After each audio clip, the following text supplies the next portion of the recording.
Шинэхэн аав өдрийн тэмдэглэл парт 35. Манай гэр бүл өглөөг маш сайхан хөтлөө. Учир нь Монгол хэл үзэн өнөө өглөө хөтөлбөрт өргөцсөн. Маш нэр төрийн хэрэг байсан.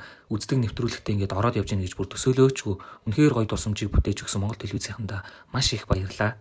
Манай гэр бүлийн бүтээж байгаа контент хүмүүст хүрж байгаад маш их баяртай байна. Тэгээ та бүхэн маань манай гэр бүлийг дэмжиж дагаарай.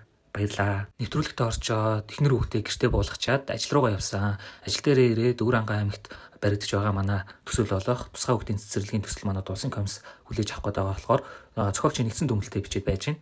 Цааны цагаараа гэртээ ирсэн чинь манай хүн хүүгийнхаа Д витаминыг ингээд өгсөн. Тэгээд хүүтэйгээ жаал буу алж хагаад хүүхдийн өвчөг угаасан. Багада аавынхаа 69 машиныг маниулддаг байсан авьяас одоо энд л гарч ин да. Тэжээвэр амтантай хүүхэд өсөх ямар байдаг бол гэж та бүхэн маань боддог байх. Үнэхээр хөөрхөн хүмүүжлэлд маш сайн нөлөөлдөг гэсэн. Тэгээд манай хүү муурнахотоо маш сайн дассан. Манай хоёр маань ч гэсэн хүүд маань тасаад одоо бүр ингээд эрхлээд бүр тоглоод энэ хэд маань том болоод тэгээ миний хүү том болоод ямар гоё хүмүүжлэлтэй ямар гоё амтан хайрлсан тийм хүүхд болох болоо гэд ингээд бүр төсөөлөгдөд байгаа дотор маань.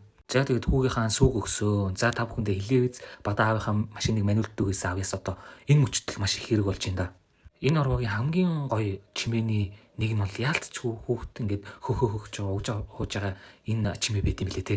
За тэг Монгол лавшаа хийж идчихэд ажил руугаа явсан. Ажил дээрээ тэгээд ер нь бол маш богино хугацаанд бүтээмжтэй ажиллахыг зорж байгаа. Тэг нэг мэдгээд л ажлын цаг дуусаад гэртээ харих болсон. Аавын алгөр, ээжийн илгөр гэдэг.